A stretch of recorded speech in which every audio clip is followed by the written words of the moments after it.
Welcome to chemistry. कैसे हैं आप लोग? देखो, नीट की तैयारी कर रहे हो तो क्लास 11 का जो सबसे पहला टॉपिक होता है मोल कॉन्सेप्ट, उसका ट्रेंड एनालिसिस समझ लो कि 2020 से लेके 2026 तक किस तरीके के क्वेश्चंस उसमें पूछे गए हैं।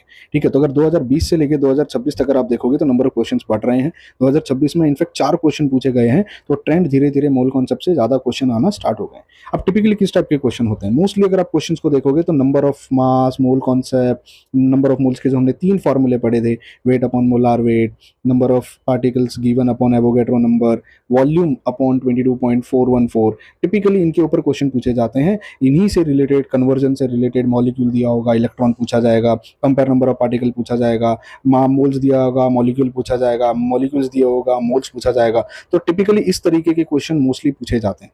अब आप अगर अपना मोल कॉन्सेप्ट पढ़ रहे हो तो इस चैप्टर को आप 5 पार्ट्स में डिवाइड कर सकते हो। पहले पार्ट में आप पढ़ोगे पूरा मोल के बारे में, मोल कॉन्सेप्ट के बारे में, number of particles, number of atoms कैसे निकालते हैं, पूरा उन सब चीजों के बारे में पढ़ोगे। नंबर ऑफ मोल्स के 3 फॉर्मूलेस को डिस्कस करोगे। पार्ट 2 स्टोकियोमेट्री हो जाती है, जहाँ पे बैलेंस इक्वेशन, वहाँ रिएक्शन दिया जाएगा और फिर वहाँ पर मोल कॉन्सेप्ट लगाया जाएगा। तो मोल रेशियो, मास का मास के साथ, मास का वॉल्यूम के साथ, वॉल्यूम का वॉल्यूम के साथ, फिर limiting reagent, access reagent, percentage yield, इनके बारे में क्वेश्चन पूछे जाते हैं। पार्ट 3 में अगर आप जाओगे तो कॉन्सेंट्रेशन टर्म वाला पार्ट आ जाता है, जहाँ पे अलग अलग कॉन्सेंट्रेशन टर्म, डाइल्यूशन से रिलेटेड क्वेश्चन पूछे जाते हैं।